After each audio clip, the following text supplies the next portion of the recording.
Deputetët e opozitës në Komisionin Parlamentar të Ekonomisë dhe Financave kanë akuzuar Ministrinë e Bujqësisë se i ka përqendruar subvencionet te grosistët e mëdhenj, duke lënë mënjan fermerët që në të vërtetë kanë më shumë nevojë për mbështetje. Është një listë ku ka grosistë kryesisht që kanë marrë secili prej tyre 2 deri në 3 herë subvencione, 70% e vlerës është marrë nga 40 ose maksimumi 50 persona. Dhe mendoj që shqetësimi kryesor për këto lidhet me kriteret, sepse mënyra se si i keni dhënë peshën kritereve ka favorizuar grosistët e mëdhenj dhe shqetësimi është që fondet në bujqësi nuk po shkojnë tek fermerët individual. Ministri Edmond Panariti ka sqaruar deputetët duke thënë se tashmë skema do të ndryshojë dhe bizneset e mëdha do të mbështeten vetëm përmes fondit të garancisë, ndërkohë që bëri me dije se do të ketë rritje të buxhetit për subvencionet.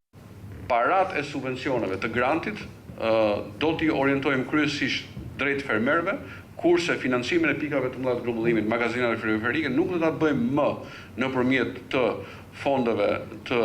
subvencionit shtetëror apo të skemave IPARD, po do ta bëjmë thjesht nëpërmjet kreditimit nga sistemi i bankave nëpërmjet fondit garancisë. Pra do të ketë një ndryshim, një shift të mënyrës së financimit, për arsye sepse tashmë ato janë të konsoliduar, janë funksional dhe nëse duan të zgjerohen, do të zgjerohen nëpërmjet